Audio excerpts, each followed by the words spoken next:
नमस्कार दोस्तों, D code exam पर मैं शिवम आप सभी का फिर से बहुत बहुत स्वागत करता हूं।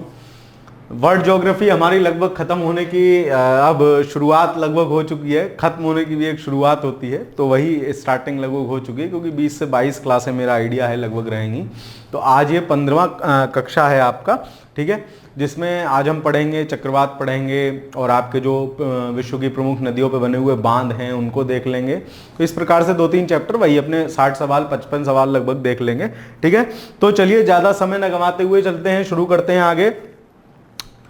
पहला सवाल है, पहली चीज है विश्व के प्रमुख बांध। जो प्रमुख बांध हैं आप देख पा रहे होंगे बांध से किस प्रकार से पानी बह रहा है। तो जो विश्व के प्रमुख बांध हैं उनसे रिलेटेड जो आपसे परीक्षा में प्रश्न पूछे जाते हैं, सामान्यतया ऐसा देखा जाता है कि कुल 10-12 बांध तो वो हैं जो आपको पता होने ही चाहिए, है ना, जो अभी क्वेश्चन में आएंगे। बाकी अगर कोई टेढ़ा मेढ़ा पूछेगा, मतलब कुछ इधर उधर से पूछेगा, तो वो ऐसा रहता, टेढ़ा मेढ़ा से मेरा मतलब है कोई अलग सा नाम पूछेगा तो वो रहेगा जो न्यूज में किसी कारण से चर्चा में है या इस प्रकार के किसी, है ना, चीज में है। तो देख लेते हैं, चलिए शुरू करते हैं। पहला सवाल, पराना रिवर की बात चल रही है। पराना नदी पर निर्मित इतेपू बांध, ठीक है। आपको या तो पराना रिवर पता हो या इतेपू बांध पता हो, विश्व के सबसे बड़े बांधों में से एक है ना, बहुत बड़े डैम्स में से एक है। निम्नलिखित देशों में से कौन से 2 देशों को यह संयुक्त रूप से परियोजना है? तो जब आप ब्राजील का मैप देखेंगे और पराग्वे देखेंगे, पराग्वे इस पूरे दक्षिण अमेरिका महाद्वीप में आपको याद रखना है 2 ही कंट्री ऐसी हैं जो लैंडलॉक्ड हैं, एक तो बोलीविया है और एक पराग्वे है, ठीक है।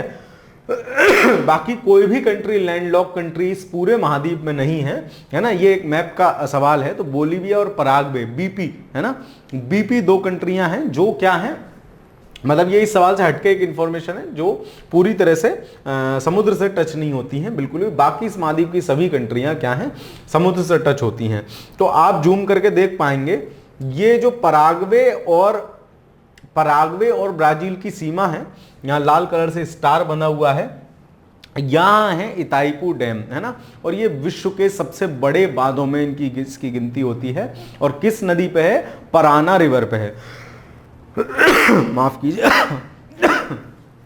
तो हमें क्या याद रखने जैसा है कि पराना रिवर इतेपू डैम, ठीक है। तो इतेपू डैम आप याद रखेंगे कहां है, पराना रिवर भी याद रखेंगे। सवाल घुमा के पूछ सकता है, नदी और उसके किनारे बांध या उस पर बना बांध, ठीक है। तो ये भी आपको याद रखना है। इसका सही आंसर क्या हो जाएगा? इसका सही आंसर हो जाएगा पराग्वे और ब्राजील। देखिए कहाँ है, ऑप्शन नंबर सी में है। तो पहले का आंसर होगा ऑप्शन नंबर सी। अगला सवाल देखते हैं, विश्व का सबसे लंबा समुद्र सेतु बनाया गया है। ये करंट अफेयर्स का क्वेश्चन था। मैं फिर वही आपसे कह रहा हूं, कुछ टेढ़ा मेढ़ा सवाल आएगा तो करंट से रहेगा, ठीक है। उस समय इसका ये था जियाओंग खाड़ी पर बनाया गया था, ठीक है, जियाओंग खाड़ी पर चाइना में। लेकिन आजकल जो उनका आजकल और भी बहुत नए डैम बन गए हैं जो समुद्र पर लंबे काफ़ी सेतु हैं। जैसे उनका जो मकाऊ राज्य है उसको जोड़ने वाला मेन बॉडी से, क्योंकि मकाऊ थोड़ा सा उधर पड़ जाता है, मेन बॉडी जोड़ने वाला। तो आजकल ये क्वेश्चन इररिलेवेंट है, ठीक है, इसको आप हटा सकते हो। वैसे इसका आंसर सी है। अगला सवाल देखते हैं, ये करंट अफेयर से रिलेटेड क्वेश्चन है ना। वही मैं कह रहा हूं, जो करंट से रिलेटेड क्वेश्चन है वो थोड़े से आप देख सकते हैं, ठीक है। अब देखो सूची 1 को सूची 2 से, ये बांध सारे इंपॉर्टेंट हैं। ये ऐसे हैं बेसिक जो आपको याद होने ही चाहिए। जैसे नदी है कोलोराडो। अब देखो मैंने कैसे याद कर रखे हैं, कोलोराडो नदी पे जो बांध है उसका नाम है हूबर बांध। हूबर कहीं होवर कहीं इस तरीके से लिखा मिलेगा, ये है, ए का 4 है। आप याद कैसे कर सकते हैं, कोलोराडो को ब्रैकेट में लिख लो, चलो रेडी हो। कोलोराडो का मतलब हो गया चलो रेडी हो, और हूबर का मतलब होगा हाँ सर, मतलब चलो रेडी हो जाओ। तो सामने वाला क्या कह रहा है, हाँ सर, ठीक है। तो कोलोराडो चलो रेडी और हूबर हाँ सर। तो कोलोराडो नदी पर जो बांध है उसका क्या नाम है, हूबर है। फिर आ जाते हैं दूसरे पे जो हमें कंफर्म पता है। ए का चौथा देखते हैं किसमें है, एक में ही है ना। बाकी तो हमें कंफर्म आंसर मिल ही गया। और चेक कर लेते हैं, नील नदी। नील से क्या फील हो रहा है, ब्लू, नीला जैसा फील हो रहा है, नील नीला ब्लू। और इस पर कौन सा बांध है, असवान। असवान के ब्रैकेट में लिख लो आसमानी, असवान आसमानी। तो नीला और आसमानी सेम सेम साउंड कर रहे हैं कि नहीं कर रहे हैं, मतलब आप लोगों को याद करने के लिए मैं ये चीजें कनेक्ट करा लेता हूं। तो सी का क्या हो जाएगा, पहला हो जाएगा, जैसे बोल रहा हूं वैसे लिख लो। अगर आपका पहले से अपना कुछ ट्रिक है, कुछ है, तो आप उसको उस तरीके से कर सकते हो, वरना इसको जो बोल रहा हूं वो लिख लो। तो सी का क्या हो जाएगा पहला, नीला और आसमानी, तो सी का पहला देखो इसमें है। फिर दामोदर, दमदार कौन होगा, इसके पास 4-5 क्या होंगे, 4-5 आइटम होंगे, तो पंचेत हिल, मतलब पंचेत हिल जो है वो दामोदर नदी पे है, तो बी का हो जाएगा तीसरा। और जाम्बेजी, जाम्बेजी पर क्या है, करीबा। तो मैंने आपको बताया था जो जाम्बेजी रिवर थी, कल हम पढ़ रहे थे विक्टोरिया फॉल पढ़ रहे थे, पिछली वीडियो में हमने देखा था जाम्बेजी रिवर पे था। और जाम्बेजी रिवर कहां थी, जाम्बिया और जिम्बाब्वे, ठीक है। अब देखो नाम कितने करीब करीब हैं, ये जाम्बिया, जिम्बाब्वे, जाम्बेजी रिवर, तो सारे करीब करीब नाम है ना। तो जाम्बिया और जिम्बाब्वे के मध्य है जाम्बेजी रिवर, और इसी पे विक्टोरिया फॉल था। और इसीलिए ये देखो नाम सारे करीब करीब है ना, जाम्बेजी, जिम्बाब्वे, है ना, जाम्बिया, ये सब नाम करीब करीब हैं, तो कौन सा बांध हो गया, करीबा बांध हो गया। सारे नाम करीब करीब हैं सर, इसलिए करीबा बांध हो गया, ठीक है। ये मैंने आपको ज्यादा टाइम देकर इसलिए समझाया है, यही बांध अभी आपको आगे भी परेशान करेंगे, मतलब बार बार पूछे जाने वाले हैं, ठीक है। तो इसका आंसर हो जाएगा डी। अगला सवाल देखते हैं, करीबा बांध निर्मित है तो किस किस के नाम करीब हैं, जाम्बेजी, जाम्बिया, है ना, जिम्बाब्वे, तो कौन सी नदी हो जाएगी, option number B, Zambezi river हो जाएगी। करीबा बांध किस नदी पर निर्मित हो गया, जाम्बेजी रिवर, फोर्थ का बी हो जाएगा। अगला सवाल देखते हैं, असवान बांध कहां स्थित है। अब इसमें कंट्री पूछ ली आपसे, है ना, कंट्री पूछ ली कि असवान बांध कहां है। वहीं आपसे इतेपू डैम पूछ सकता था कहां है, वो वही पूछा था कंट्री का नाम। अब आसवान, तो मैंने बताया था आसवानी क्या था, नील था, मतलब नील नदी पे था। और नील नाइल, जो नाइल रिवर है, नील नदी है, वो मुख्यतः किस देश से होकर बहती है, इजिप्ट से या मिस्र से। तो आसवान बांध भी कहां होगा, मिस्र में होगा। ऑप्शन नंबर बी इसका सही आंसर है। ये देखिए इमेज लगी हुई है, संभवतः असवान डैम की ही होगी, ठीक है। तो फिफ्थ का बी सही आंसर हो जाएगा। जहां चीन ने ब्रह्मपुत्र नदी पर नवंबर 2010 में, फिर देखो ये नाम अजीब से लग रहे हैं, तो अजीब सा टेढ़ा मेढ़ा अगर कोई सवाल आएगा तो वो करंट अफेयर से रिलेटेड होगा। फिर भी देख लेते हैं, जहां चीन ने ब्रह्मपुत्र नदी पर नवंबर 2010 में एक बांध निर्माण करना प्रारंभ किया है, वह स्थान है। 2010 में निर्मित करना प्रारंभ किया था, 2013 में सवाल पूछा है, करंट में रहा होगा, कुछ डिस्कशन का मुद्दा रहा होगा, तो वो क्या था, वो था वो स्थान था जांगमाऊ, ठीक है, जांगमाऊ या जांगमाऊ। तो ऐसे सवालों से घबराना नहीं है, ये करंट अफेयर्स के सवाल हैं, करंट और ज्योग्राफी मिक्स सवाल हैं, इनको हम मूलतः करंट अफेयर्स का ही सवाल मानते हैं, क्योंकि करंट में ये चीज चर्चा में रही होगी। अगला सवाल देखते हैं, निम्न में से कौन सुमेलित नहीं है, पूछ रहा है कौन सुमेलित नहीं है, ग्रैंड कुली कोलंबिया, हुबर टेनेसी, नुरेक बख्श, और कहेरा या कबोरा या करीबा, ये किस पे था, जाम्बेजी रिवर पे था, ठीक है। तो जो हुबर था तो हम कह रहे थे ना हाँ सर, तो क्या कह रहा था, चलो रेडी हो जाओ, कोलोराडो, है ना, कोलोराडो नदी पे था, टेनेसी रिवर पे नहीं है। तो वही पूछ रहा है कौन सा सुमेलित नहीं है, तो ऑप्शन नंबर बी। बाकी ये सब सुमेलित हैं, तो हमें इनको भी याद कर लेना चाहिए।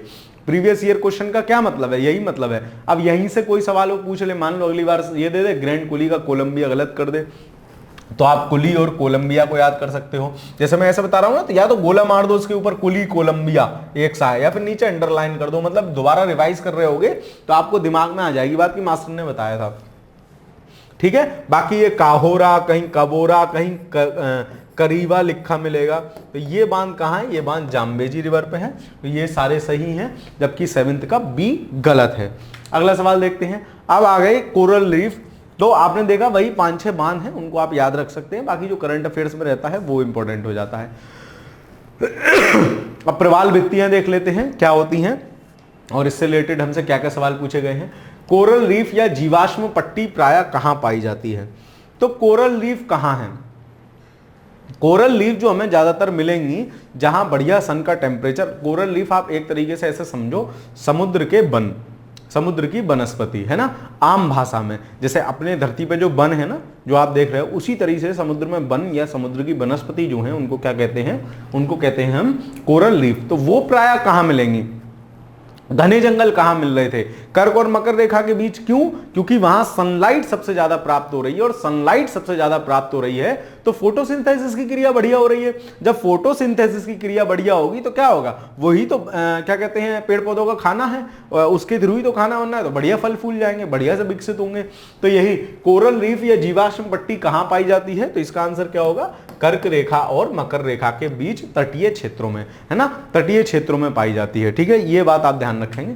अगला सवाल देखते हैं, ग्रेट बैरियर रीफ है, तो जब आप ऑस्ट्रेलिया महाद्वीप को देखोगे एक बार, ये प्याज जैसा आकृति वाला ऑस्ट्रेलिया महाद्वीप, तो इसके इधर वाला एरिया पड़ता है, ये 4-5 एरिया स्टेट बोल सकते हैं, 4-5 डिवीजन बोल सकते हैं, उनमें डिवाइड है।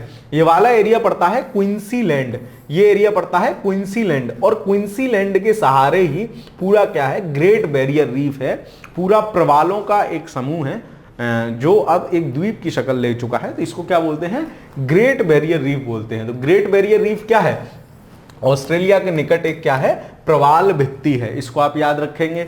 अगला सवाल देखते हैं, ग्रेट बैरियर रीफ कहां स्थित है। अब जब आप ऑस्ट्रेलिया को नोटिस करेंगे तो ऑस्ट्रेलिया के मैं कहूं पूर्वी या उत्तर पूर्वी किनारे पर है ग्रेट बैरियर रीफ, और ये एरिया कौन से महासागर का पड़ता है, तो ये एरिया पड़ता है पैसिफिक ओशन का, प्रशांत महासागर का। तो कहां स्थित हो जाएगी, उसने हमसे महासागर पूछ लिया तो हम महासागर में जवाब दे देंगे, वो हमसे लैंड पूछेगा हम लैंड में जवाब दे देंगे, वो हमसे पूछेगा ऑस्ट्रेलिया के किस साइड है तो हम बता देंगे, वो हमसे पूछेगा ऑस्ट्रेलिया के कौन से पार्ट की साइड है तो हम क्वींसीलैंड याद रखेंगे। ठीक है, तो आप ये याद रखेंगे कहां है ग्रेट बैरियर रीफ, प्रशांत महासागर। अगला देखते हैं, देखो ये रहा, ये आप थोड़ा जूम करके एक बार देख लीजिए, ये ऑस्ट्रेलिया का जो क्वींसीलैंड वाला एरिया है, इसके आप ये देख सकते हो ग्रेट बैरियर रीफ है ना। तो ये इसी तरीके से सवाल पूछा गया है, क्या पूछा गया है, प्रवाल द्वारा निर्मित ग्रेट बैरियर रीफ किस तट के समीप है। तो किस तट के समीप है, क्वींसलैंड के समीप है। ऑप्शन नंबर डी इसका सही आंसर हो जाएगा, क्वींसलैंड के समीप है। ठीक है, इसको आप याद रखोगे, है ना। चलो अगला सवाल देखते हैं। बाकी मैं आप लोगों से ये राय जानना चाह रहा था, आप लोग कमेंट के माध्यम से बताते चलिएगा कि वर्ल्ड ज्योग्राफी के बाद आप कौन सा विषय चाहते हैं, क्या चाहते हैं, क्या कराया जाए, इंडियन ज्योग्राफी आगे कराई जाए या कोई और विषय शुरू किया जाए। तो जो आप लोगों की ज़्यादा इच्छा होगी उस पर विचार किया जाएगा। ठीक है, तो उस तरीके से बताते चलिएगा, है ना। बाकी आपकी कोई भी समस्या हो, कुछ आपको समझ में चीज़ें ना आती हो या कुछ हो, तो आप क्या कहते हैं कमेंट के माध्यम से बताते चलिए। बाकी वीडियो को तो लाइक कर ही दिया करो, हैं इतने सारे लोग देखते हो, वीडियो को लाइक किया करो, दोस्तों के साथ साझा कर सकते हो। इतने बढ़िया तरीके से मैं सारा पूर्वावलोकन आपको कराने का प्रयास कर रहा हूं, तो वो मेरे अंदर भी मोटिवेशन कब आता है, जब आप लोग का प्यार अच्छा रहता है। ठीक है, खैर चलो, प्रवाल द्वारा निर्मित ग्रेट बैरियर रीफ किस तट के समीप है, तो क्वींसलैंड हो जाएगा। अगला देखते हैं, विश्व की सबसे बड़ी प्रवाल भित्ति। हाँ, ग्रेट बैरियर रीफ जो है ना, ये ऑल ओवर वर्ल्ड की सबसे बड़ा प्रवाल भित्ति है ना। तो सबसे बड़ी प्रवाल भित्ति निम्नलिखित में से किस देश के तट पर पाई जाती है। मतलब घुमा फिरा के एक ही सवाल है, कभी नाक नू पकड़ लेनी है, कभी ऐसे पकड़ लेनी है, कभी यूं करके पकड़ लेना है, वही सवाल है। तो कॉन्सेप्ट याद रखोगे तो वार्मे का क्या हो जाएगा, ऑप्शन नंबर ए। अगला सवाल देखते हैं, निम्नलिखित कथनों पर विचार कीजिए। ठीक है, कर लेते हैं विचार। विश्व की सर्वाधिक प्रवाल भित्तियां उष्ण कटिबंधीय सागरी जलों में मिलती हैं। इसमें क्या गलत बात है, सही है भाई। मैं कहूं कर्क रेखा से मकर रेखा के बीच मिलती हैं, या मैं कहूं उष्ण कटिबंधीय एरिया में मिलती हैं, बात तो एक ही है भाई। उष्ण कटिबंध का भी जो एरिया है वो कौन सा है, वो वही है कर्क रेखा से मकर रेखा के मध्य का। विश्व की 1/3 से अधिक प्रवाल भित्तियां ऑस्ट्रेलिया, इंडोनेशिया और फिलीपींस के राज्य क्षेत्रों में मिलती हैं। ये बात भी सही है। अब आप देख रहे हो सबसे बड़ा प्रवाल ही ऑस्ट्रेलिया के पास है और इंडोनेशिया, फिलीपींस के आसपास बहुत सारे द्वीप समूह। तो विश्व की 1/3 प्रवाल भित्तियां लगभग कहां मिलती हैं, नहीं मिलती हैं। उष्ण कटिबंधीय वर्षा वनों की अपेक्षा प्रवाल भित्तियां कहीं अधिक संख्या में जंतु संघों का परिपोषण करती हैं। इसका क्या मतलब है, ये भी सही है। इसका मतलब यह है कि जितने इकोलॉजिकल सिस्टम या जितनी बायोडाइवर्सिटी कहें, वो ज्यादा उचित शब्द होगा, जितनी बायोडाइवर्सिटी मेरी उष्ण कटिबंधीय वर्षा वनों में पाई जाती है, उससे कहीं अधिक बायोडाइवर्सिटी कहां पाई जाती है, कोरल रीफ्स में पाई जाती है। तो क्या होगा, ऑप्शन नंबर सी भी सही होगा। इसको आप फैक्ट के तौर पे भी याद रख सकते हैं। इस प्रकार ये तीनों ऑप्शन सही होंगे। इसमें तीनों वाला ऑप्शन कहां है, ऑप्शन नंबर डी है। तो 13 का क्या होगा, ऑप्शन नंबर डी सही आंसर होगा। अगला सवाल देखते हैं, अड्डू प्रवाल द्वीप किस महासागर में स्थित है। तो अड्डू जो है वो है उसका लास्ट है नाम, कभी कभी एकदम स्लिप हो जाता है। इंडियन ओशन हिंद महासागर में है। ठीक है, हिंद महासागर में है। मालदीव का सबसे लास्ट वाला जो वो है उसको अटाल या अड्डू प्रवाल द्वीप बोलते हैं, कहीं अटोल द्वीप भी बोलते हैं। तो ये हो जाएगा, इसका क्या हो जाएगा, देखो हिंद महासागर को इन्होंने क्या लिख रखा है, भारतीय महासागर, है ना। इंडियन ओशन का ट्रांसलेशन देखो कैसे कर रखा है, जबकि वो क्या है, इसका सही नाम है हिंद महासागर। अगला सवाल देखते हैं। अब आ गए हमारा वायुमंडल। वायुमंडल में चीजें क्या क्या हैं, वायुमंडल से बहुत सरल सवाल आते हैं। आप लोगों को नॉर्मली चीजें पता ही होती हैं, उसी से रिलेटेड वायुमंडल सवाल आते हैं, कौन सी गैस कितनी है, जो वायुमंडल का संस्तर है, सबसे नीचे क्षोभ मंडल, समताप मंडल, मध्य मंडल, आयन मंडल, बहिर्मंडल, उसमें क्या क्या होता है, किस तरीके से, इसी प्रकार क्वेश्चन होंगे। तो ये बहुत इजी जाएगा आपको, फटाफट से इसको कर लेते हैं। वायुमंडल कई प्रकार की गैसों के मिश्रण से बना है। पृथ्वी के नजदीक वायुमंडल में मुख्यतः पाई जाने वाली गैस है, सिंपल है। सबसे ज्यादा कौन सी पाई जाती है सर? नाइट्रोजन पाई जाती है, फिर ऑक्सीजन पाई जाती है, फिर कौन सी पाई जाती है? तो याद रखोगे तीसरे नंबर पे जो गैस है वो है आर्गन। ठीक है, मैंने कैसे याद कर रखा है, हिंदी में उसको ऐसे लिखते हैं आर्गन। तो देखो इसमें 3 ही अक्षर हैं, CO2 से हम लोग कंफ्यूज हो जाते हैं, तो आर्गन में 3 ही अक्षर है, मतलब आर्गन तीसरे नंबर पे है। सबसे ज्यादा कौन है? नाइट्रोजन और ऑक्सीजन। तो ऑप्शन नंबर ए सही आंसर हो जाएगा इसका 15 का। अगला सवाल देखते हैं, वायुमंडल में सबसे अधिक किस गैस का प्रतिशत है? ये तो अगर आपको नहीं पता है ना, चाय खोलाओ कसम से और उसमें डूब के 4-5 डुबकी लगाना, मतलब बचपन से पढ़ते आ रहे हो। इसका आंसर क्या होगा? Option number B. अगला सवाल देखते हैं, निम्नलिखित में कौन सी एक गैस वायुमंडल में स्थायी गैस है? मतलब स्थायी का मतलब क्या है? उसका परसेंटेज ज्यादा वेरी नहीं करता है, लगभग उतना ही रहता है। यह सापेक्षिक रूप से उसका परसेंटेज ज्यादा वेरी नहीं करता है। भारी शब्द यूज किया है मैंने, शायद कुछ लोगों को समझ में ना आया हो, कुछ को आ गया हो, नहीं आया कोई बात नहीं, आप याद रख लो स्थायी गैस कौन सी है? नाइट्रोजन है। चलो, पृथ्वी के धरातल से ऊपर की ओर वायुमंडल के विभिन्न स्तरों का सही अनुक्रम क्या है? मैं आपको एक बार बता देता हूं। देखो, जो पृथ्वी का हमारा वायुमंडल है जो पृथ्वी का हमारा वायुमंडल है वो कुछ संस्तरों या कुछ स्तरों में बटा हुआ है। सबसे नीचे का जो एरिया होता है वो होता है क्षोभ मंडल। इसकी हाइट कितनी होती है? 8 से 15 किलोमीटर होती है, और ये क्या होता है? क्षोभ मंडल होता है। फिर क्या होता है? फिर मेरा होता है समताप मंडल लगभग 50 किलोमीटर तक। फिर होता है मध्य मंडल लगभग 80 किलोमीटर तक। फिर होता है आयन मंडल लगभग 640 किलोमीटर इसकी हाइट मानी जाती है। और फिर होता है आयन मंडल के बाद एक्सोस्फीयर, बहिर्मंडल, मतलब आगे तक। क्षोभ मंडल नाम से ही उसके वो है। क्षोभ किसे कहते हैं? विक्षोभ, क्षोभ मतलब डिस्टरबेंस को। तो इसमें क्या है, जितनी भी डिस्टरबेंस होते हैं, जितनी भी मौसमी घटनाएं हैं, वायुमंडल का आप जो संगठन देख रहे हो, फलानी गैस, दिमागी गैस, ये हो गया वो हो गया, सारा जो ड्रामा है वो इसी वायुमंडल में हो रहा है, इसी संस्तर में हो रहा है। किसमें? क्षोभ मंडल में। उसके ऊपर, क्षोभ मंडल के ऊपर पाई जाती है ओजोन परत। 15 से 30 किलोमीटर तक ओजोन परत मिलती है ना। सर्वाधिक मोटाई 15 से 20 से 22 के आसपास उसकी मिलती है। वो एरिया किसका हो जाता है? तो वो मोहल्ला किसका हो जाता है? 15 से 22 किलोमीटर वाला मोहल्ला किसका है? वो गली नंबर है समताप मंडल की। ठीक है, तो क्योंकि 15 किलोमीटर के बाद समताप मंडल शुरू हो जाता है, तो वो समताप मंडल की है। फिर उसके बाद इसी तरीके से चीजें बढ़ती रहती हैं। एक चीज आपको जो और याद रखनी है, वो टेम्परेचर वाली बात याद रखनी है। क्षोभ पहले घटेगा बढ़ेगा, घटेगा बढ़ेगा, इस तरीके से। तो क्षोभ मंडल में पहले टेम्परेचर घटता है, समताप मंडल में बढ़ता है, मध्य मंडल में फिर घटता है, आयन मंडल में फिर बढ़ता है, और ऊपर इस तरीके से फिर बढ़ता चला जाता है। ठीक है, तो आप ये बात बेसिक सा है, इसको याद रखोगे। कम से कम आपको क्रम सबके याद होने चाहिए। ठीक है, चलो, तो इसी पे ये सवाल है, पृथ्वी के धरातल से ऊपर की ओर वायुमंडल के संस्तरों का क्रम पूछ रहा है आपसे। क्या है? तो सबसे नीचे क्या है? क्षोभ मंडल है, फिर समताप मंडल है, नहीं पहले आयन मंडल, पहले मध्य मंडल है ना। देखो 5 है, इनमें कंफ्यूजन नहीं आता, तो आप याद रखो 5 है। अब 5 में मध्य मंडल कहां होगा? नीचे के 2 के बाद होगा। देखते हैं, देखो इसमें तो समताप मंडल है पहले, ये तो गलत हो गया। क्षोभ मंडल, समताप मंडल, मध्य मंडल, आयन मंडल, यानी ऑप्शन नंबर सी सही होगा। भाई 5 में कोई चीज मध्य में रख रहे हैं तो कहां रखोगे? 2 नीचे 2 ऊपर। तो सबसे पहले क्षोभ मंडल, समताप मंडल, फिर मध्य मंडल है 2 के बाद, फिर आयन मंडल है, फिर बहिर्मंडल है। बहिर्मंडल तो सबसे लास्ट में हो गया। तो ऑप्शन नंबर क्या होगा? सी सही आंसर होगा इसका 18 का। अगला सवाल देखते हैं, वायुमंडल की लंबवत संरचना में सबसे निचली परत को क्या कहते हैं? तो देखो ये भी आपको पता होना चाहिए, कभी कभी सिर्फ अंग्रेजी में दिया है। तो सबसे ऊपर क्या कहते हैं? ट्रोपोस्फीयर, फिर स्ट्रेटोस्फीयर होती है, फिर मध्य मतलब मीजोस्फीयर होती है, फिर आइनोस्फीयर होती है, और फिर एक्सोस्फीयर होती है। तो आपको इंग्लिश में भी पता होना चाहिए। तो सबसे नीचे कौन सी परत है? सबसे निचली सतह आपसे पूछ रहा है, तो ऑप्शन नंबर सी सही आंसर हो जाएगा, ट्रोपोस्फीयर। ठीक है, अगला देखते हैं, वायुमंडल की 4 परतें हैं, ऊंचाई के अनुसार उनका अवरोही क्रम क्या होगा?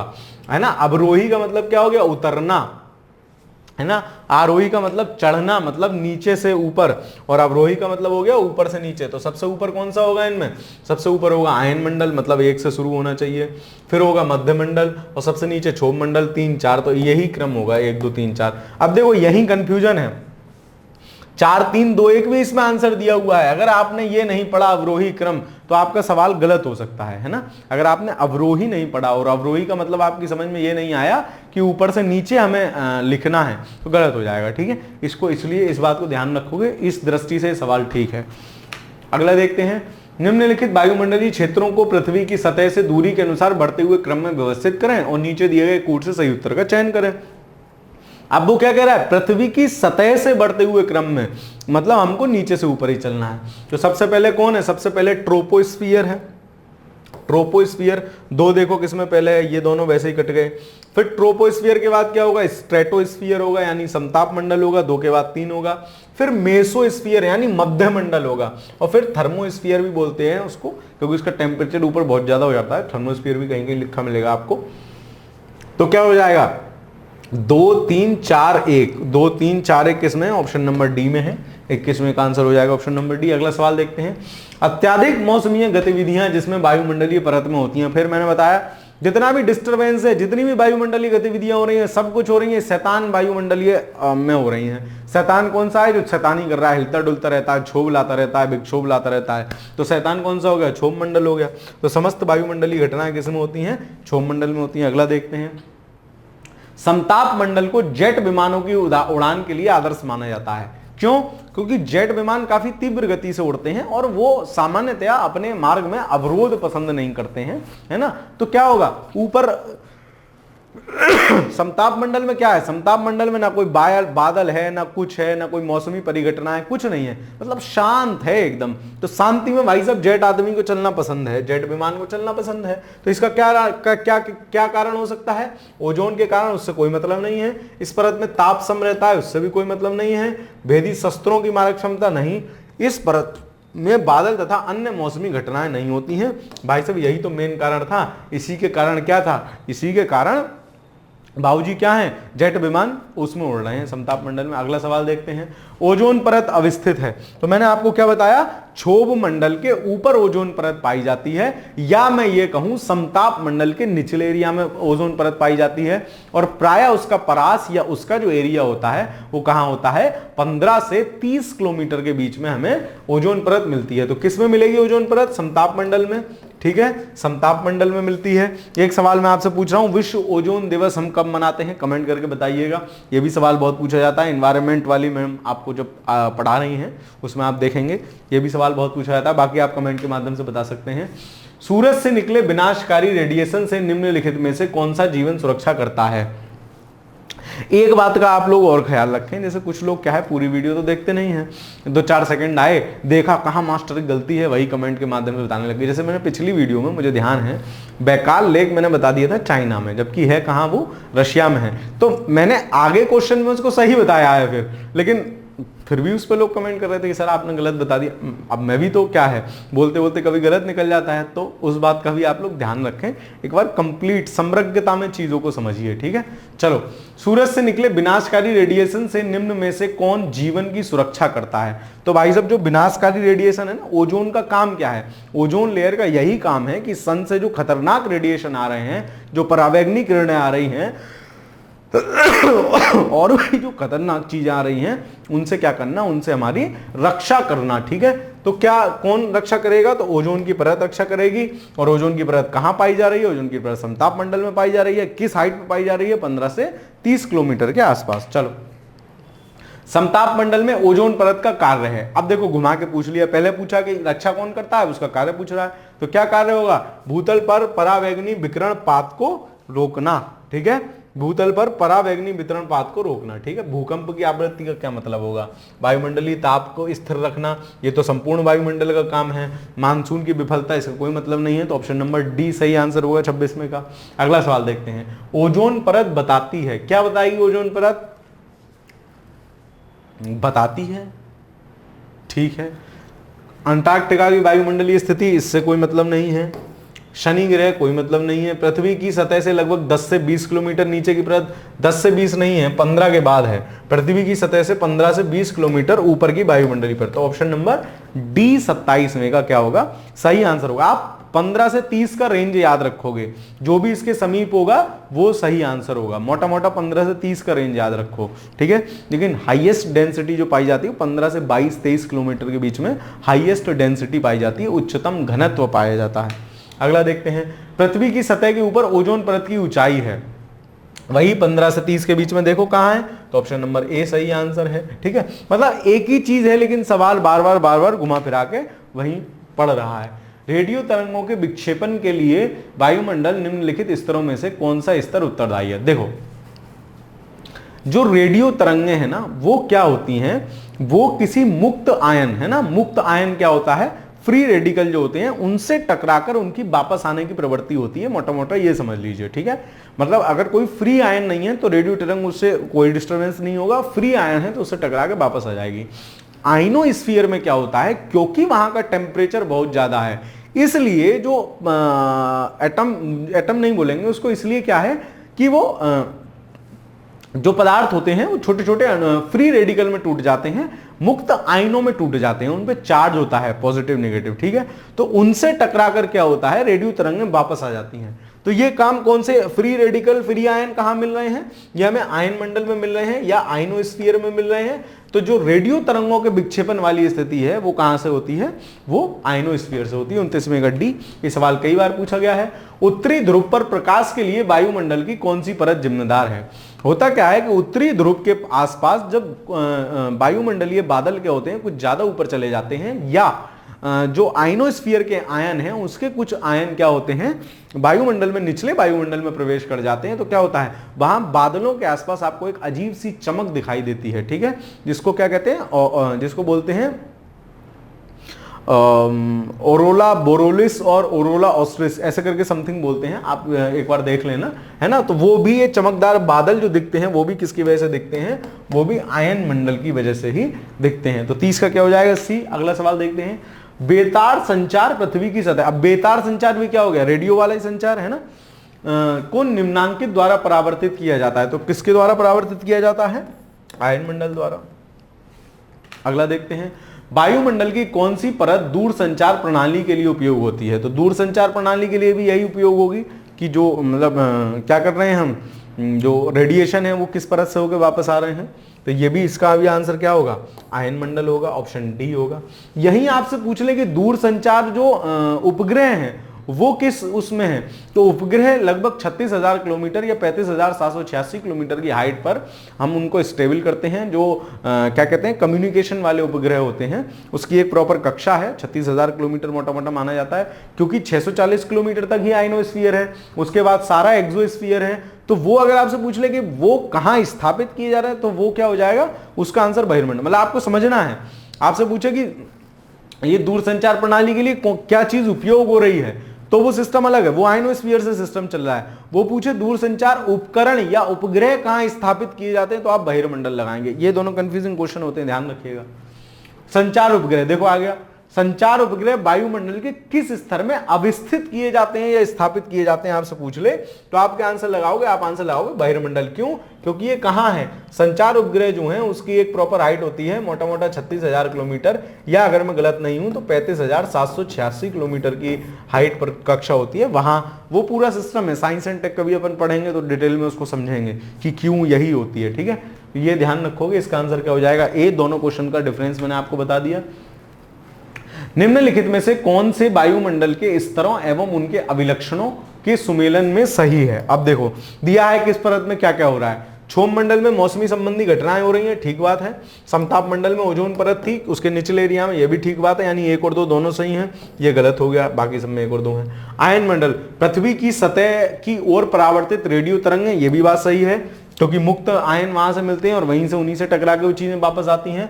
मध्य मंडल क्या है, ध्रुव ज्योति नहीं, ध्रुव ज्योति जो हम देख रहे थे ध्रुवों पर प्रकाश सा चमकता है, कलर्ड प्रकाश चमकता है, वो भी किसकी वजह से चमकता है, वो आयन मंडल की वजह से चमकता है, ना कि मध्य मंडल की वजह से। तो ये गलत हो जाएगा, तो यानी 1, 2, 3 सही आंसर होगा, ऑप्शन नंबर सी सही आंसर होगा इसका, ठीक है, 34 का। तो ये भी आपको ध्यान रखना है, कॉन्सेप्ट समझते चलिए, चीजों को समझते चलिए। देखो वीडियो आप 2-3 बार देख लोगे ना, आपको घटना चक्र पढ़ने की जरूरत ही नहीं है। मान लो कुल मिला के 20 घंटे में मैं आपकी ये खत्म करा दे रहा हूं पूरी वर्ल्ड ज्योग्राफी, मोटा मोटा मैक्सिमम मान लीजिए 19 से 20 घंटे लगेंगे। सारा 20 घंटे में पूरा घटना चक्र के जितने भी वर्ल्ड ज्योग्राफी के क्वेश्चन है सारे हो जाएंगे। अब आप ये सोचिए क्या आप खुद से बैठ के 20 घंटे में कर सकते हैं? प्लस मेरी तो आप क्लास 2x पे भी देख सकते हैं, 1.5 पे देख लेंगे तो 15 घंटा हो गया। 15 घंटा क्या है, 3 दिन में निपटा देंगे आप। 3 दिन भी बहुत ज्यादा मैंने बोल दी है, लग के निपटाओगे 2 दिन में आपकी वर्ल्ड ज्योग्राफी खत्म हो जाएगी। तो उस तरीके से भी आप कर सकते हैं। बाकी मैं समझाता चलता हूं, कोई ट्रिक्स बताता चलता हूं तो वो चीजें आपके दिमाग में रिमाइंड हो जाएंगी। तो इस तरीके से कर सकते हैं, ठीक है। अगला था सवाल देखते हैं। अब आ गया सूर्य तप और टेम्परेचर। सूर्य तप क्या होता है? सूर्य से आने वाला प्रकाश में जो ऊष्मा की मात्रा होती है उसी को हम मोटे तौर पर क्या कह देते हैं, उसी को हम सूर्य तप बोल देते हैं, ठीक है। तो सूर्य तप और तापमान से रिलेटेड चीजें हैं, देखते हैं इनको।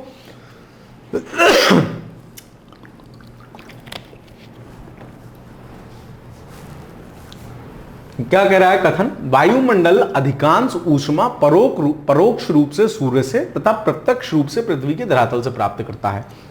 इनका मतलब क्या है? ये कहना चाह रहे हैं, इस स्टेटमेंट का मतलब ये है कि हमारा जो वायुमंडल गर्म रह रहा है वो परोक्ष रूप से, मतलब अप्रत्यक्ष रूप से तो सूर्य तप द्वारा ही है, लेकिन प्रत्यक्ष रूप से पृथ्वी द्वारा है। इसका क्या मतलब है? इसका मतलब ये है कि हमारा जो वायुमंडल का एरिया मेंटेन है, जो उसका टेम्परेचर मेंटेन है, वो कैसे होता है? जब सूर्य तप हमें आता है तो क्या है, जब सन की लाइट हमारी पृथ्वी पर पड़ी तो पृथ्वी उसको क्या कर रही है? एब्जॉर्ब भी कर रही है ना, एरिया उसको एब्जॉर्ब कर रहा है। लेकिन रात के समय जब सन नहीं है तो वो विकिरण के रूप में, पृथ्वी से विकिरण के रूप में पृथ्वी ठंडी होती रहती है और वो एनर्जी निकलती रहती है। आप एक सरल उदाहरण द्वारा इसको समझ सकते हैं। दिन के समय या शाम को देखना 4-5 बजे के आसपास आपके मकान की जिस साइड धूप पड़ रही होगी ना, छत पे चले जाना, पूरी छत गर्म होगी। शाम को चले जाओगे तो दीवार जिस साइड होता है वो गर्म होगी। अब वो गर्माहट जब बिल्कुल सुबह हो, मॉर्निंग हो, तब देखना खत्म हो गई। तो वो गर्माहट कहां गई? वो विकिरण के तौर पर क्या हुआ? वायुमंडल में चली गई, संवहनीय विकिरण के रूप में वायुमंडल में वो चली गई। तो वायुमंडल उस गर्माहट के द्वारा भी गर्म रहता है। तो प्रत्यक्ष रूप से वो उसी गर्माहट द्वारा गर्म रहता है, लेकिन परोक्ष रूप से, क्योंकि वो गर्माहट किसके द्वारा मिल रही है? सन के द्वारा मिल रही है, सूर्य तप के द्वारा मिल रही है। तो परोक्ष रूप से हम सूर्य तप द्वारा, लेकिन प्रत्यक्ष रूप से पृथ्वी के विकिरण द्वारा गर्म रह रहे हैं। इस लाइन का ये मतलब है। तो ये बात सही है। पृथ्वी के धरातल पर सौर लघु तरंगें पार्थिव ऊर्जा की लंबी तरंगों में परिणत हो जाती हैं। हाँ ठीक है, जो सन से एनर्जी प्राप्त हो रही है वो क्या है? वो शॉर्ट वेवलेंथ के रूप में प्राप्त होती है, लघु सौर तरंगों के रूप में प्राप्त होती है। लेकिन जो अर्थ से क्या कहते हैं, पार्थिव विकिरण जो है निकल रहा है वो क्या है? वो लॉन्ग वेव के रूप में निकलता है, ठीक है। तो ये सही है, ए और आर दोनों सही हैं, सही व्याख्या भी है, ठीक है। ऑप्शन नंबर ए इसका सही आंसर हो जाएगा 35 का। सामान्यतया पृथ्वी की सतह से ऊंचाई बढ़ने के साथ तापमान में घटोत्तरी होती है, तापमान कम होता है। क्यों? तापमान क्यों कम होगा? पहली बात तो ऊपर जाते जाते क्या है, वायुमंडल कम घना होता जा रहा है। जब वायुमंडल कम घना होता जा रहा है और हमारा टेम्परेचर, अभी मैंने आपको बताया, वायुमंडल ही मेंटेन रख रहा है और ऊपर जाते जाते वो चीज ही कम रह गई, तो क्या होगा? एक तो कारण वो हो सकता है, ठीक है। तो वायुमंडल पृथ्वी की सतह से केवल ऊपर की ओर गर्म होता है, ठीक है। तो पृथ्वी की सतह से ऊपर की ओर गर्म हो रहा है, इस बात का क्या मतलब है? इस बात का ये मतलब है कि भाई साहब ये जो वायु है ना, ये नीचे जो पृथ्वी पे हीटर लगा हुआ है, हीटर मतलब जो सूर्य तप से वो गर्म हो गई, जो सूर्य तप से वो गर्म हो गई, उसके बाद जो हीट हुई तो नीचे से ऊपर की तरफ गर्म हो रही है। तो नीचे ज्यादा गर्म होगी, ऊपर कम गर्म होगी, इसलिए नीचे से ऊपर जाते हुए टेम्परेचर कम हो जाता है। इस लाइन का ये मतलब है। ऊपरी वायुमंडल में आर्द्रता अधिक है, तो आर्द्रता से तो कोई मतलब है नहीं इसका। ऊपरी वायुमंडल में हवा कम घनी है, जब हवा कम घनी है और हवा के कारण ही हम गर्म हो रहे हैं तो ऊपर गर्मी कम हो जाएगी, टेम्परेचर कम हो जाएगा। मतलब 1 और 3 इसका क्या हो जाएगा? सही आंसर हो जाएगा ऑप्शन नंबर सी 36वें का। अगला सवाल देखते हैं। निम्नलिखित में से कौन, जैसे कोई सवाल आपको समझ में नहीं आया, मैं इसलिए आगे बढ़ जाता हूं कि मैं 2-2 3-3 बार चीजें रिपीट करूंगा, आपका टाइम फालतू में जाएगा, है ना। मुझे आपके टाइम की कदर है। तो आप लोग क्या किया कीजिए, बैक करके देख लिया कीजिए, कोई चीज समझ में ना आया करे तो, है ना। एक बार दोबारा समझ लेंगे, समझ में आ जाएगा। निम्नलिखित में से कौन सा एक अन्य 3 की तुलना में अधिक सूर्य तप को परावर्तित कर देता है? तो देखो, जो हमने शायद कहीं या तो एनसीईआरटी में पढ़ा है या कहीं और मैंने पढ़ाया आपको, जो बर्फ होती है, ताजा बर्फ होती है, जो हिमनद होते हैं, जो बर्फ से ढकी हुई ऊपर जो हाइट पे जो बर्फ से ढकी हुई चोटियां हैं वो क्या करती हैं, जितना सनलाइट आया उतना वापस भेज दिया, लगभग उतना वापस भेज दिया। तो इस वापस भेजने की शक्ति को क्या कहते हैं, इसको बोलते हैं हम एल्बिडो। तो सबसे ज्यादा एल्बिडो किसका होता है, वो ताजे बर्फ का होता है ना, या बर्फ की चादरों का होता है, या आपसे पूछ ले कि सूर्य तप की सर्वाधिक मात्रा को कौन यथावत रूप से परावर्तित कर देता है, तो वो हिम टोपियां होती हैं या नवपात हिम से आच्छादित भूमि होती है। ठीक है, तो मतलब बर्फ जो होगी वो सबसे ज्यादा उसको वापस कर देगी, तो इसका आंसर हो जाएगा सी। अगला सवाल देखते हैं, निम्नलिखित में से एल्बिडो से संबंधित, तो एल्बिडो क्या है, सूर्य तप को वापस करने की शक्ति को क्या कह रहे हैं, एल्बिडो कह रहे हैं। और एल्बिडो सबसे ज्यादा किसका है, सबसे ज्यादा एल्बिडो किसका है, नवपात हिम का है, जो नई नई गिरी हुई बर्फ है उसका है।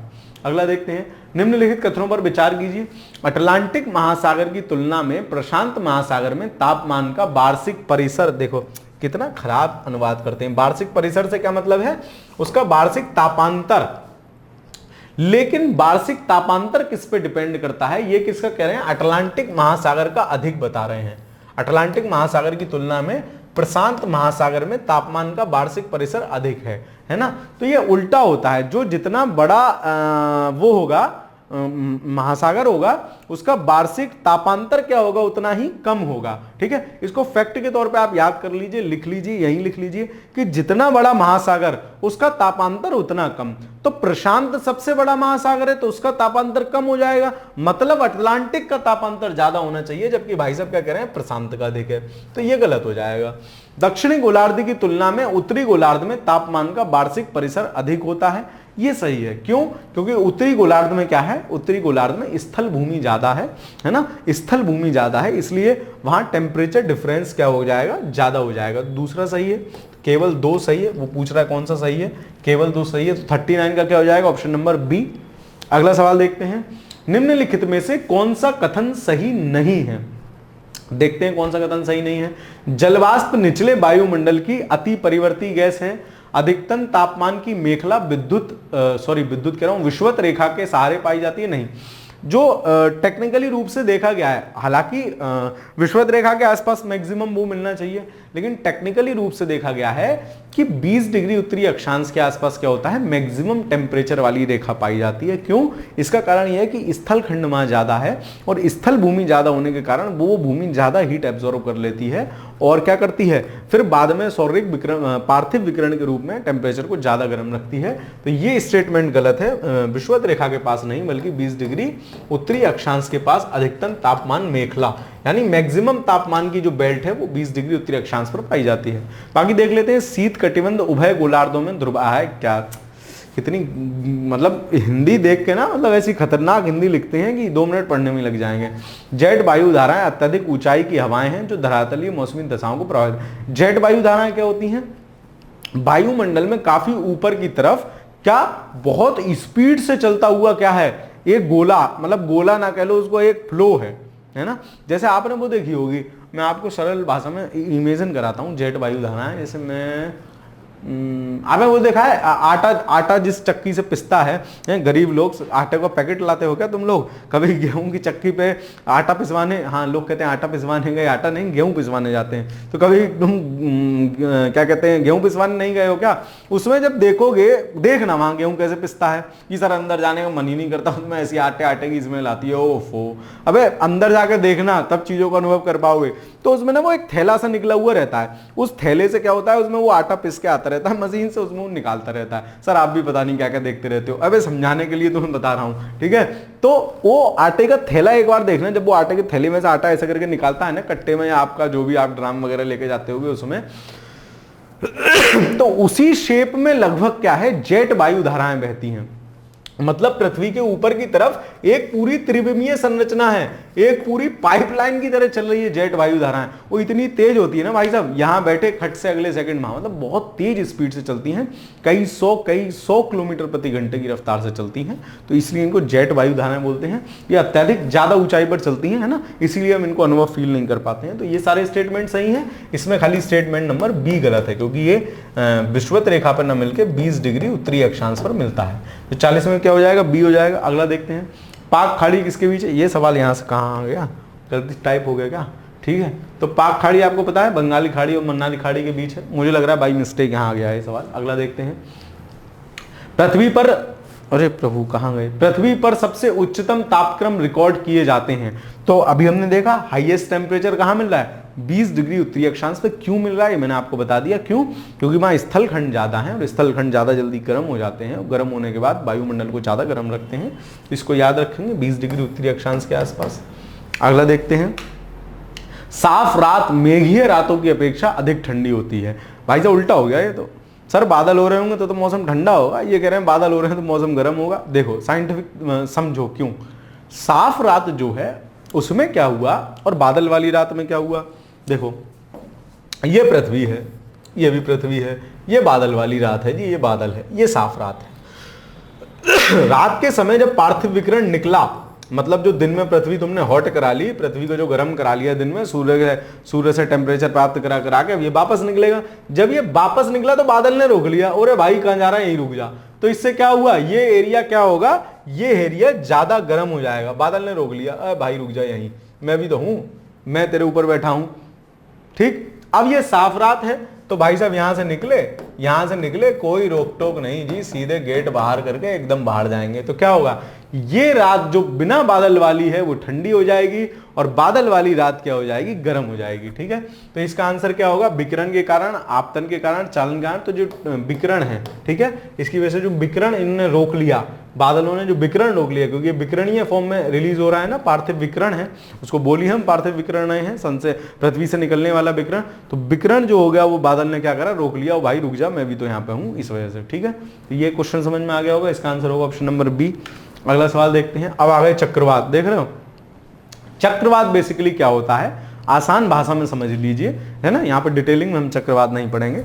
आसान भाषा में चक्रवात का मतलब ये है कि केंद्र में तो उसके लो प्रेशर डेवलप हो जाता है ना, लो प्रेशर डेवलप हो जाता है और चारों तरफ हाई प्रेशर डेवलप हो जाता है और चारों तरफ से हवाएं, हाई प्रेशर से हवाएं लो प्रेशर की तरफ चलती हैं, आपको पता है। तो चारों तरफ से हवाएं क्या करना शुरू कर देती हैं, उस केंद्र की तरफ चलना शुरू कर देती हैं। तो उसमें एक चक्रीय प्रक्रम डेवलप हो जाता है, एक घुमावदार प्रक्रिया डेवलप हो जाती है और वो इतना बड़ा विकराल स्वरूप ग्रहण कर लेती है कि उसको हम क्या कहते हैं, उसको हम चक्रवात नाम दे देते हैं। ठीक है, तो आपको याद रखना है। अब देखते हैं, निम्नलिखित कथनों पर विचार कीजिए। जेट प्रवाह केवल उत्तरी गोलार्ध में होता है। जेट प्रवाह का उत्तरी गोलार्ध से क्या मतलब, मैंने आपको बताया जेट प्रवाह क्या है, जेट ऊपर चलने वाली त्रिविमीय आकृति की बहुत तीव्र गति की हवाएं हैं, उसका उत्तरी या दक्षिणी गोलार्ध से कोई मतलब नहीं है। तो ये गलत हो गया, पहला गलत हो गया। केवल उत्तरी गोलार्ध में क्यों होगा, तो पहला हटाओ। ठीक है, आप देखो केवल कुछ चक्रवात ही केंद्र में वाताक्षी उत्पन्न कर पाते हैं।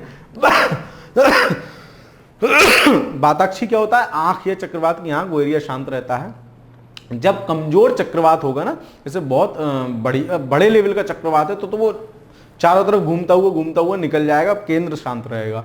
लेकिन अगर छोटे लेवल का चक्रवात होता है तो वो जो हवाएं परिधि से केंद्र की ओर चल रही हैं वो घुस जाती हैं वहीं अंदर और वो जो वाताक्षी है, जो आंख है, वो उसकी नष्ट हो जाती है। वही बात ये कह रहे हैं, तो केवल कुछ चक्रवातों में ही वाताक्षी उत्पन्न करते हैं। ठीक बात है। चक्रवात की वाताक्षी के अंदर का तापमान आसपास के तापमान से लगभग 10 डिग्री कम होता है। अब देखो मैंने आपको बताया कि अंदर क्या है, लो प्रेशर है और बाहर क्या है, बाहर हाई प्रेशर है। हवा कहां से कहां चलेगी, हाई प्रेशर से लो प्रेशर की तरफ चलेगी और ये इस तरीके से चक्रीय प्रक्रम इस तरीके से बना लेती है। ये क्या हो जाता है, ये चक्रवात हो जाता है। ठीक है, अब वो कह रहा है कि अब ये लो प्रेशर है, लो प्रेशर होगा तो टेम्परेचर क्या होगा भाई, लो प्रेशर कब होगा, जब टेम्परेचर ज्यादा हो जाएगा। तो यहां क्या होता है, हाई टेम्परेचर होता है। ये सब कहानी में एनसीईआरटी वाली क्लास में बता चुका हूं, low pressure high pressure belt. लेकिन वो टेम्परेचर कितना वो होता है, तो 10 डिग्री ना होकर वो डिफरेंस कितने का होता है, 5 डिग्री का डिफरेंस माना जाता है कि 5 डिग्री का डिफरेंस होता है। तो ये भी गलत है। तो इसका क्या आंसर हो जाएगा, केवल 2 सही आंसर होगा, है ना। तो 44 में का क्या होगा, केवल 2 सही आंसर होगा। अगला सवाल देखते हैं। पृष्ठीय वायु चक्रवात के केंद्र के ऊपर अभ्यंतर कुंडलित होते हैं भगवान। इसका मतलब यह है कि पृष्ठीय वायु चक्रवात के अंदर, मतलब केंद्र के ऊपर, मतलब जो उसका वाताक्षी है, जो उसकी आंख है, चारों तरफ से वायु क्या होती है, कुंडलित होती है, घूमती रहती है, उसके चारों तरफ इस तरीके से घूमती है। इस लाइन का ये मतलब है। हवा चक्रवात के केंद्र में अवरोहित होती है, मतलब हवा क्या है, चक्रवात के केंद्र की तरफ अवरोहित होती है या केंद्र की तरफ भागती है। तो दोनों बातें सही हैं, है ना। हवा क्या कर रही है, उसकी तरफ ही आ रही है, बाहर से परिधि से केंद्र की तरफ आ रही है। क्यों? क्योंकि वहां लो प्रेशर है, बाहर की तरफ हाई प्रेशर है। दोनों बातें सही हैं। और उसी के कारण क्या होता है, कुंडलित हो जाती है जब वो ज्यादा हवा आ जाती है। तो ए और आर दोनों सही हैं और सही व्याख्या करता है। तो ऑप्शन नंबर ए इसका सही आंसर हो जाएगा। ऑप्शन नंबर ए सही आंसर हो जाएगा। ठीक है, अगला सवाल देखते हैं।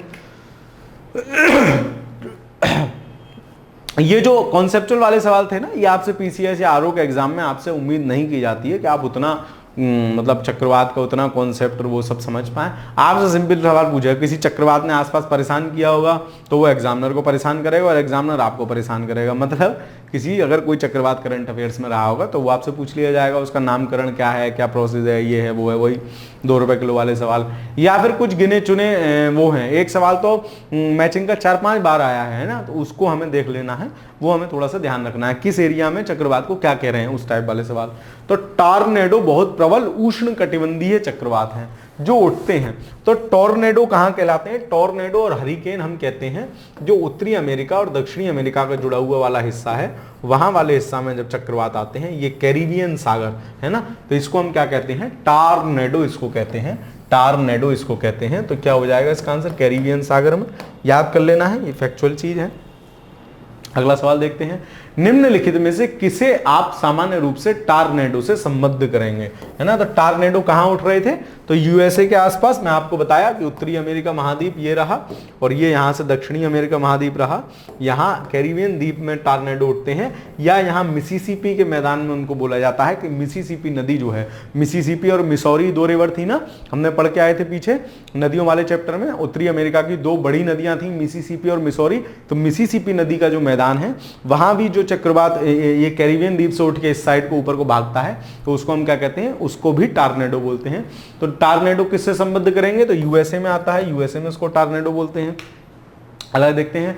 संयुक्त राज्य अमेरिका में निम्नलिखित में से किस क्षेत्र को टॉर्नेडो एली कहा जाता है? तो मैंने आपको क्या बताया, टॉर्नेडो एली या टॉर्नेडो किस एरिया में आ रहे हैं? तो हम इसको कैरिबियन सागर वाला एरिया बोल सकते हैं या मिसिसिपी का मैदान वाला एरिया भी बोल सकते हैं। ठीक है, अब ये फैक्चुअल सवाल है, समझने जैसा या मतलब ऐसा तो कुछ है नहीं। मैं आपको मैप की सहायता से समझा भी दे रहा हूं। तो ये फैक्चुअल सवाल है, ये तो आपको याद करने ही पड़ेंगे कि टॉर्नेडो चक्रवात को कहां कह रहे हैं। तो टॉर्नेडो चक्रवात को कहां कह रहे हैं? यूएसए में कह रहे हैं। फिर उसके आसपास के घुमा फिरा के कैसे भी सवाल देते, अगर आपको कहानी पता है तो आप सवाल का आंसर कर ले जाओगे। ठीक है, निम्नलिखित में से कौन सा मापक टॉर्नेडो की तीव्रता? अब टॉर्नेडो की तीव्रता, टॉर्नेडो ने कितना फोड़ा, टॉर्नेडो ने चक्रवात आया तो उसने कितना फूटम फाट मचाया, कितना फोड़ा। तो फुटीजा, फुजीटा, कुछ भी कह सकते हैं। तो जो फुजीटा स्केल होता है वो टॉर्नेडो की तीव्रता का मापन करता है ना, तीव्रता का मापन करता है, कितने मैग्नीट्यूड का था, है ना। मर्केली आपको पता ही है, रिक्टर आपको पता ही है, भूकंप की तीव्रता वाले हैं। टाइफून नामक चक्रवात निम्नलिखित में से कौन से क्षेत्र अधिक प्रभावित होता है? तो टाइफून जो है ना, तो टाइफून से याद रखो टेलीफोन। और टेलीफोन कौन करते हैं? अपने सी जिनपिंग चाचा जो हैं, पाकिस्तान को टेलीफोन किए रहते हैं कि तुम जो है इंडिया के साथ कार्यक्रम जो है गड़बड़ करते रहो, मैं जो है बाकी सब देखता रहूंगा। तो उन दोनों की जो वार्ता होती है टेलीफोन पे होती है। या अभी क्या करो, एक सर्च कर लो image, Xi Jinping image with telephone, तो आपके दिमाग में बस जाएगा कि टाइफून मतलब टेलीफोन, और टेलीफोन पे कौन लगा हुआ है? शी जिनपिंग मतलब चाइना। तो टाइफून चक्रवात को कहां कह रहे हैं? चक्रवात का नाम टाइफून कहां है? तो वो चाइना में है या दक्षिण चीन सागर में जो उठ रहे हैं, या चीन सागर में जो उठ रहे हैं, उसको हम क्या कह देते हैं? टाइफून कह देते हैं। ठीक है, टाइफून कह देते हैं। ठीक है, ऑप्शन नंबर बी हो जाएगा 51 का आंसर। अगला देखते हैं। सूची 1 को सूची 2 से मिलाओ, मिला देंगे जी, इसमें कौन सी बड़ी बात है। सबसे पहले हमें पता है जी भारत में क्या कहते हैं? भारत में सर चक्रवात कहते हैं। सी का चौथा देखूं कहां है? सी का चौथा बी में है, बी सही आंसर हो गया और कोई है ही ना। फिर भी आगे देख लेते हैं। अमेरिका में सर जी अभी आप बताते हुए आ रहे हो कई बार कि अमेरिका में या तो हरिकेन कह रहे हैं या फिर क्या कह रहे थे? टॉर्नेडो कह रहे थे। टॉर्नेडो या फिर हरिकेन कहां कह रहे थे? अमेरिका में कह रहे थे। मतलब डी का पहला होना चाहिए, देखो डी का पहला है। और चाइना वाले सर क्या कर रहे थे? चाइना का पीएम शी जिनपिंग आपने दिखा दिया फोन पे लगा हुआ था जी, टेलीफोन कर रहा था। तो बी का क्या हो जाएगा? तीसरा हो जाएगा, बी का तीसरा हो गया।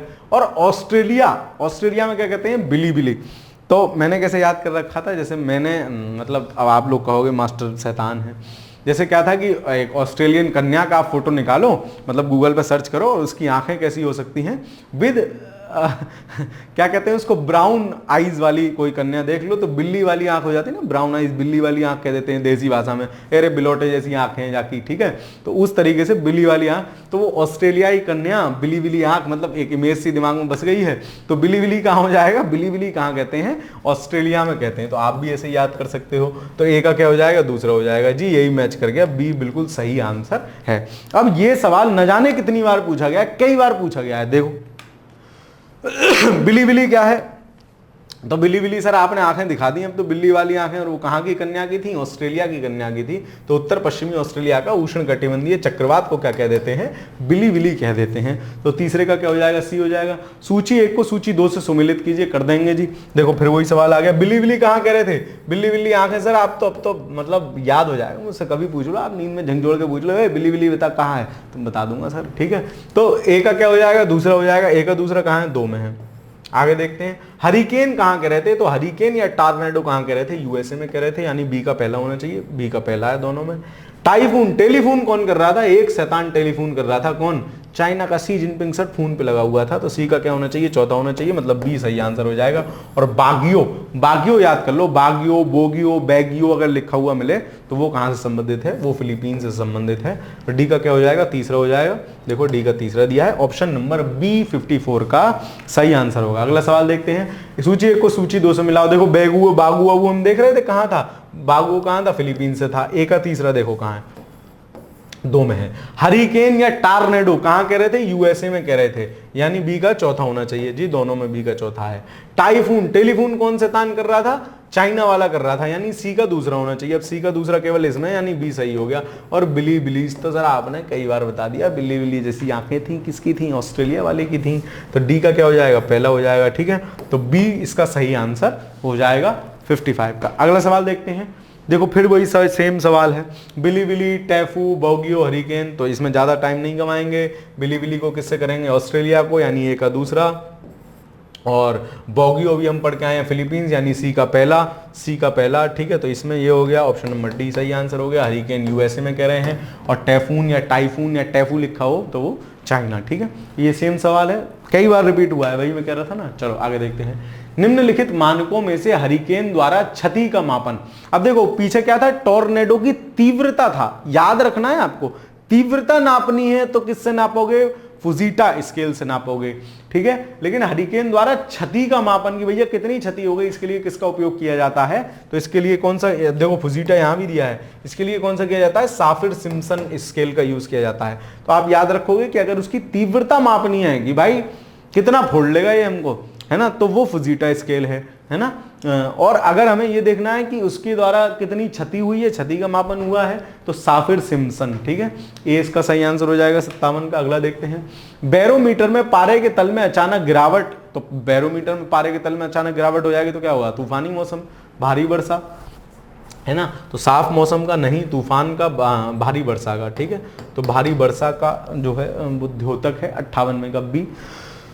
अगला देखते हैं, निम्न चक्रवातों में से किसने भारत को प्रभावित नहीं किया, करंट अफेयर्स का क्वेश्चन है। उस टाइम इसका आंसर नरगिस था, मैं भी देख के आया हूं, क्योंकि करंट अफेयर्स का सवाल था तो मुझे भी क्या ही पता होगा, 2013 का सवाल है, मैं भी आपकी तरह बालक था 2013 में। 2013 में मैंने 12th किया है ना, 2011 में मेरा 10th है और 2013 में मैंने 12th पास आउट किया है, 12th विद PCM ग्रुप। चलो खैर बात की कहानी है, फिर कभी चर्चा करेंगे। आगे देखते हैं, उष्ण कटिबंधीय ट्रॉपिकल अक्षांशों में दक्षिणी अटलांटिक और दक्षिण पूर्वी प्रशांत में चक्रवात उत्पन्न नहीं होते, इसका क्या कारण है, ठीक है। आपसे पूछ रहा है कि उष्ण ट्रॉपिकल अक्षांशों में खासकर दक्षिणी अटलांटिक और दक्षिणी पूर्वी प्रशांत क्षेत्रों में चक्रवात उत्पन्न नहीं होते, इसका रीजन क्या है। अब देखो क्या रीजन है, समुद्री पृष्ठों का ताप निम्न होता है, अंता उष्ण कटिबंधीय अभिसारी क्षेत्र नहीं होते हैं, इसका कोई मतलब नहीं है, कोरियोलिस बल का कोई मतलब नहीं है, उन क्षेत्रों में भूमि मौजूद नहीं होती है। तो क्या होगा, क्योंकि भूमि मौजूद नहीं है तो टेम्परेचर डिफरेंस जो होता है ना वो नहीं बन पाता है, और भूमि मौजूद नहीं होती है, इसलिए क्या है कि वो जो है चक्रवात नहीं बन पाते हैं। अब ये डिटेल्ड कॉन्सेप्ट है, ठीक है। चक्रवात ही अपने आप में 1-2 घंटे का लगभग टॉपिक है पूरा। उष्ण कटिबंधीय चक्रवात, शीतोष्ण कटिबंधीय चक्रवात, उत्तरी गोलार्ध में, दक्षिणी गोलार्ध में, तो एक बड़ा टॉपिक है।